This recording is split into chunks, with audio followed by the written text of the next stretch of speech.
Yan buddy ang ating fully recondition na PC 200 Komatsu Dash 6.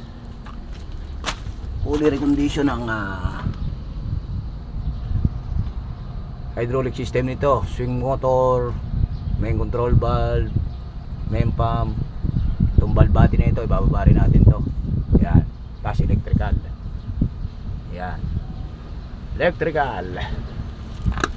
Tapos yung makina nito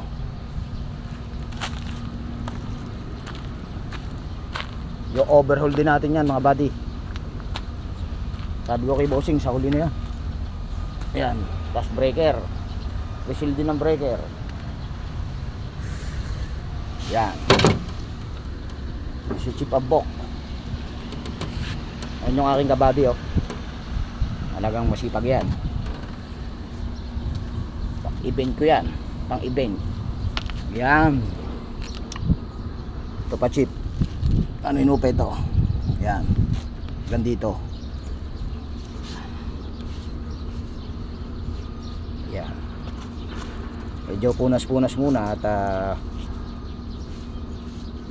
medyo makita naman ng konti. Ayan, at magtataging tayo mga buddy. Ayan,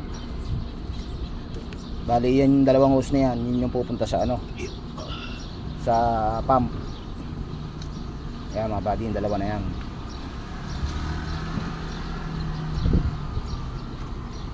Yan yung tatakbo sa regulator. Ito, itong dalawang to. Ayan.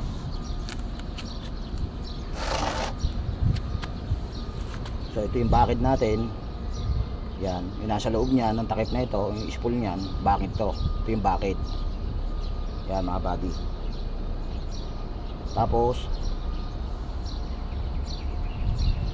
ito yung travel mga buddy. Yan, travel sa kanan to. Tapos sunod dyan mga buddy, boom. Yan, boom up yan, boom down. Tapos susunod swing. Yan mga buddy, swing yan. Tapos susunod dito travel uli, kaliwa. Yun mga buddy. Tapos yung isa doon, yun yung sa ano, sa arm mga buddy, sa arm. Yun. Tapos ang attachment na ito sa breaker, yan, yung sa breaker niya mga buddy, yan ikinuha sa travel. Yun dito. Yun. Yan, pagka ganyan po ang ano, style, kinuha sa travel yan. Yun, kinuha yan. Yun. Tapos ito yung return nya sa breaker. Ito sa breaker to mga buddy. Yan. Yan, sa breaker yan. Kinuha sa travel mga buddy.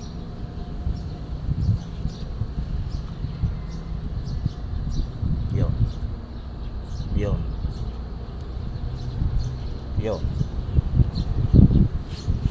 Yun yung mga buddy. Sa travel kinuha. Yung iba niyan may sarili talagang ano niya dito sa attachment sa ano, sa breaker. Ito sa travel kinuha. Ganun yun mga buddy.